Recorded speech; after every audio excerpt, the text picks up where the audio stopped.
back roads of Illinois server to farmers and ranchers in central Illinois and the Midwest.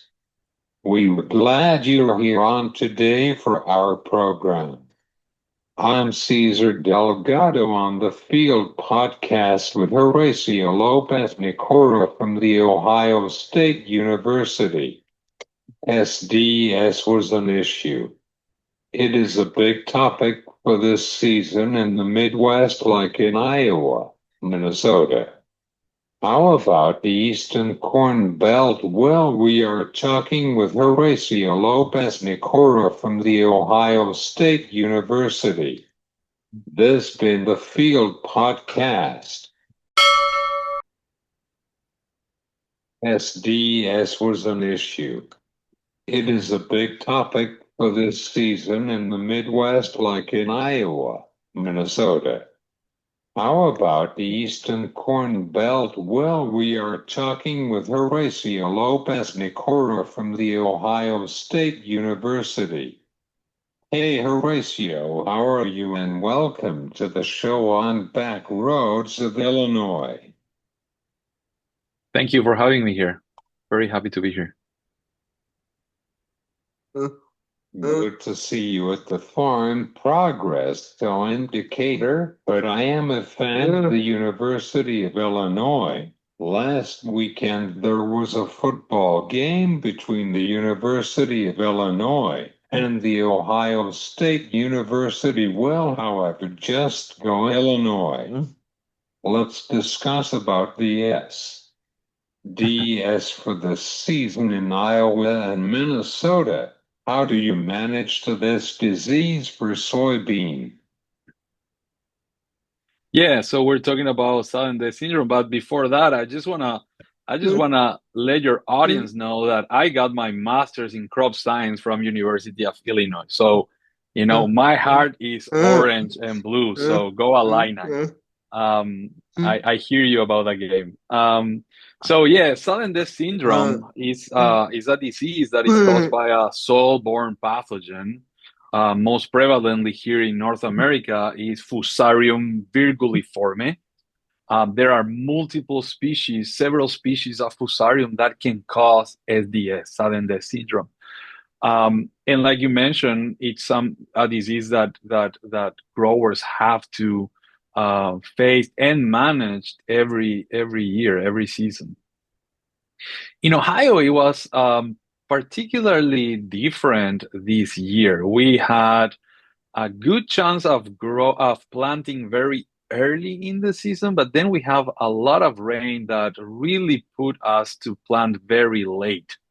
So we were planting in warmer soil temperatures. Now, the pathogen that causes SDS really thrives and is more severe when the soil temperatures are cool, between 55 to 65 degrees Fahrenheit. So we didn't in Ohio see as much SDS as we've seen in the past. We did see it. It showed up, and maybe it showed up for those fields that planted earlier in cooler soil conditions. But that was the situation in Ohio for this season. Late planting, warmer soils, very, very warm season. So, we didn't see as much as other regions in the Midwest experience. Great to hear that. Do you see it in Ohio for this year? Of course, you guys got planting late in June because of the rains. Yeah, so that's exactly what may have played into us not seeing as much as we normally do see. We did receive samples, and we did got a lot of samples this year in our lab, because simultaneously and walking fields to scout for diseases, we reported for the first time in Ohio red crown rot.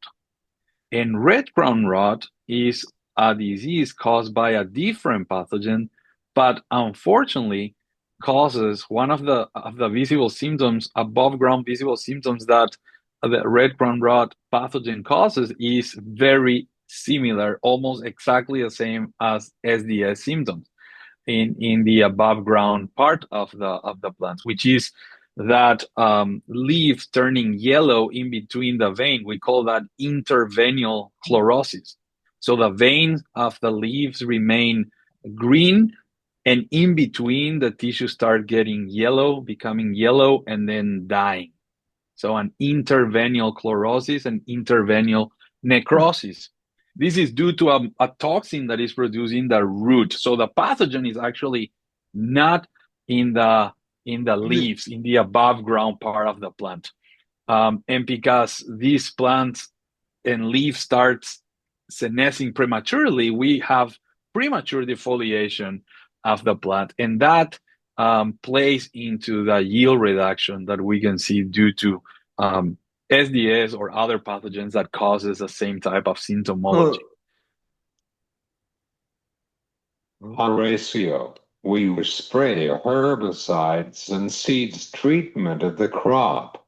Suddenly we got root crowd in the beans.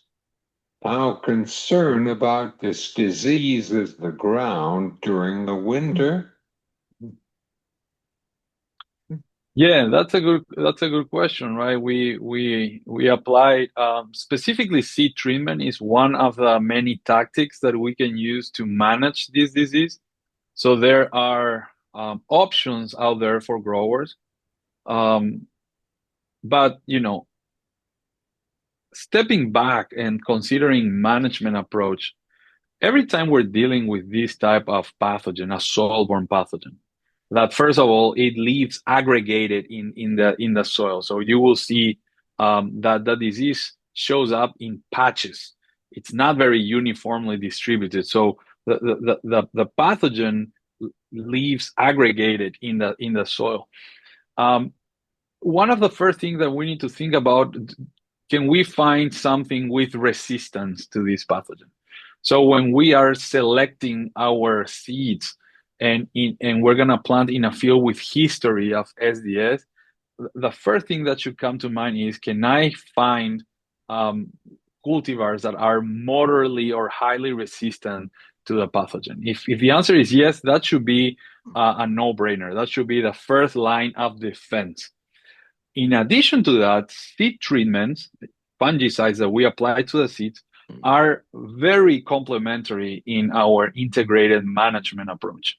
So there are really good active ingredients that work really well to keep Fusarium virguliforme, the pathogen that causes SDS, on check. And those are ones that we normally recommend, but always, like I mentioned, as a complement to your selection of resistant cultivars. It's not the silver bullet, right? That seed treatment is there protecting the seed, but that seed may be sitting in the ground for a long time before it emerged, right? It may be sitting in wet soils. It may be planted, and then we had rain, or a cold front can come in, and the seed is not germinating yet. And then eventually, with time, of course, these products, they lose their efficacy just because they dissolve in the ground, right? But yeah, seed treatment is one line of defense in addition to resistance. We also recommend crop rotation. We know that this fungus, unfortunately, can infect and continue increasing its population in corn. It doesn't do anything to corn, but corn serves as a host that can allow the fungus to increase its density, its population during the season, right? So identify a non-host crop that can play in that rotation. In places where they do oats, that works perfectly well. And then anything that removes stress from the plant. Remember that this is a pathogen that really affects the root system. So it's really rotting the root system. It's causing issues to the root system. And that's really the first line of damage that this fungus cause. So anything that can alleviate, for example, compaction, so that the roots can develop very, very well. Availability of nutrients, very important, so we don't have other issues that may be stressing the plant further. So in places, where seed treatment was applied and still we've seen root rot and development of SDS, we should ask ourselves, different questions. Was the plant that we plant completely susceptible? And then, just, adding one line of defense may not be very helpful, right? It may be helping at the very beginning, but then the plant is susceptible. So we should think about that. How were conditions when we applied? What was the rate that we used in this seed treatment? So all these things should play into, walking through why maybe a seed treatment didn't work. Was the active ingredient effective against the fungus that causes SDS? We talked about it a little bit about red crowd root, but I'm just curious. This disease is new in the soybean. What makes this disease, Horacio? Yeah, that's a good question. And we're talking about red crown rot that is caused by a different pathogen. This pathogen is Calonectria, a different genus, right? Than Fusarium. It's being around in the southern part of the U.S. For quite a while. It's been causing issues in peanuts also, in the areas where peanuts is produced. But here in the Midwest, it is a new emerging issues. And, states like Illinois, for example, have a lot of fields infested with this pathogen. And the soybean pathologists at U of I.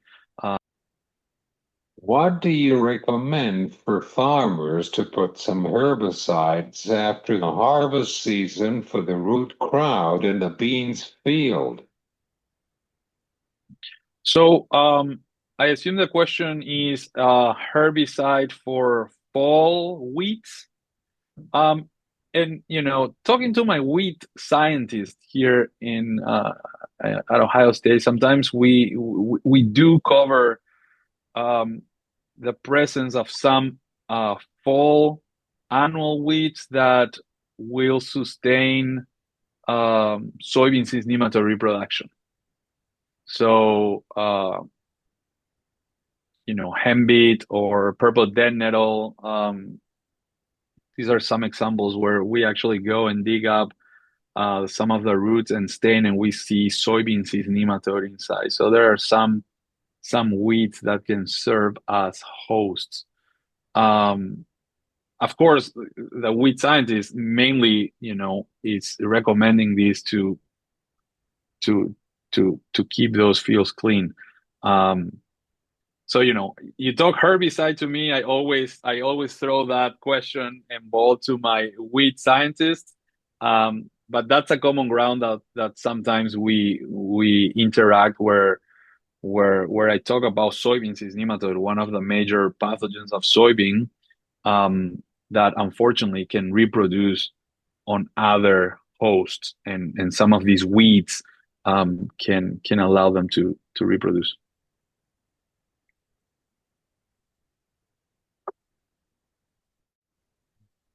Do you have some thoughts about some cover crop for soybean for combating the disease? That's always a really exciting topic for research. Evaluating, there are research out there that evaluate several cover crops to soybean cyst nematode, for example. There's also studies that have evaluated some soil-borne pathogens when the field have been grown to different cover crops.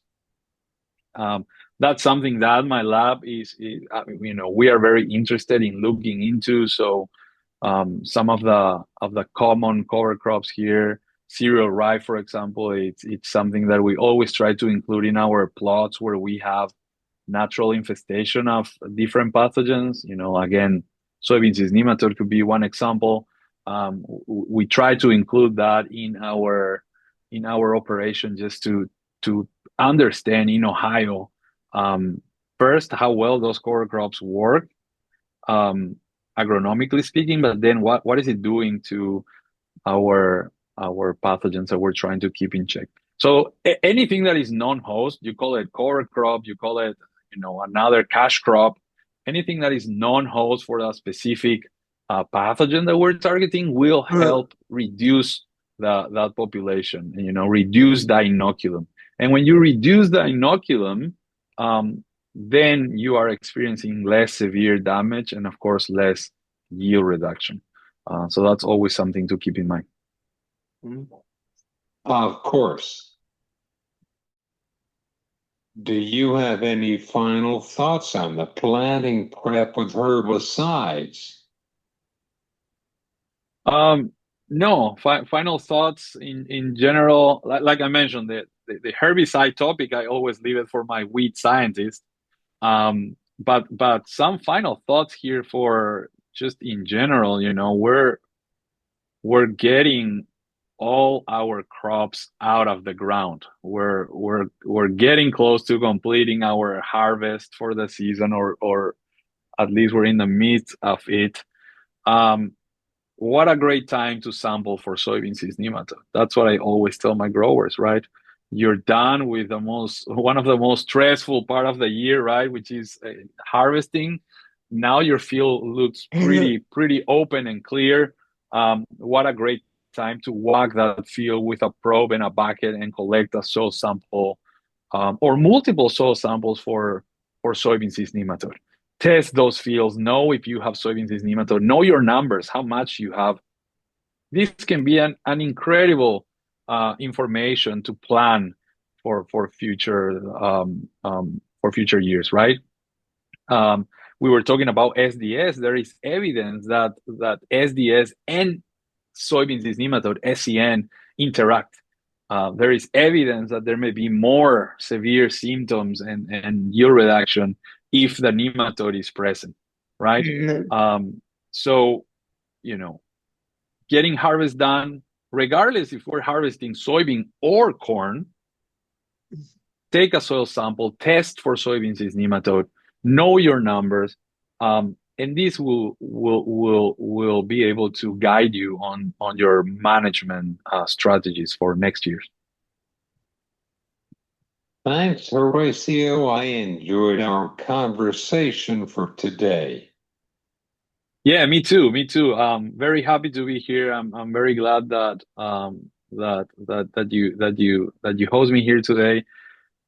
So I wish everyone a very good harvest, and just be one step ahead of these critters that are threatening our yield. Go take a soil sample, visit the SCN Coalition for resources, visit Crop Protection Network for resources to better understand this disease and how we can manage them.